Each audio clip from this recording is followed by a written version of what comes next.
Bonsoir à tous, c'est l'heure de votre édition Atlantique. Vous vous souvenez peut-être de ce captage d'eau potable de Clavette qu'il avait fallu fermer en urgence à la toute fin de l'année 2020.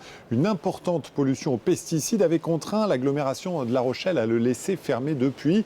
Eh bien, il pourrait être amené à rouvrir, mais il reste un long chemin à parcourir. Ce captage n'a pas été utilisé depuis 4 ans. Fin 2020, un pesticide agricole, le chlortoluron, est retrouvé en grande quantité dans les prélèvements.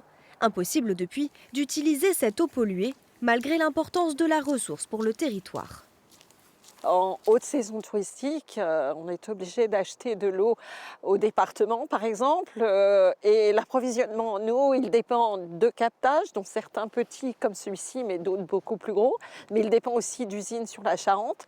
Et de toute façon, l'existence d'un captage est beaucoup plus économique et beaucoup plus facile à entretenir qu'une énorme usine au bord de la Charente.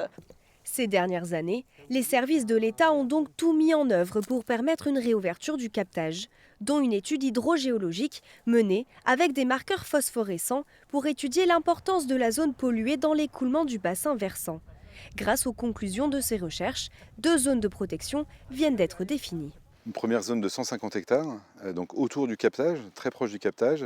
Et là, on interdira l'usage des pesticides à horizon 2027 par arrêté préfectoral. Et donc une deuxième zone beaucoup plus étendue, sur 750 hectares, où il y a un travail d'évaluation, de retour d'expérience avec le monde agricole, et qui vise à interdire l'utilisation des pesticides à horizon 2031. Mais avant d'interdire l'usage des pesticides dans ces espaces, la communauté de communes doit convaincre les exploitants agricoles de revoir leurs pratiques.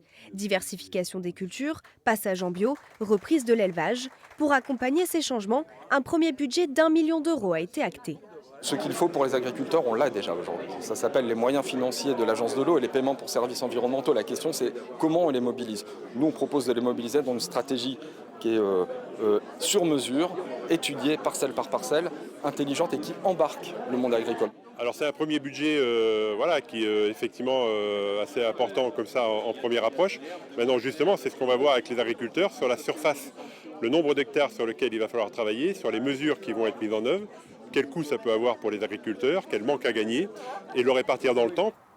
Les premières interdictions d'utilisation de pesticides entreront en vigueur dès 2027.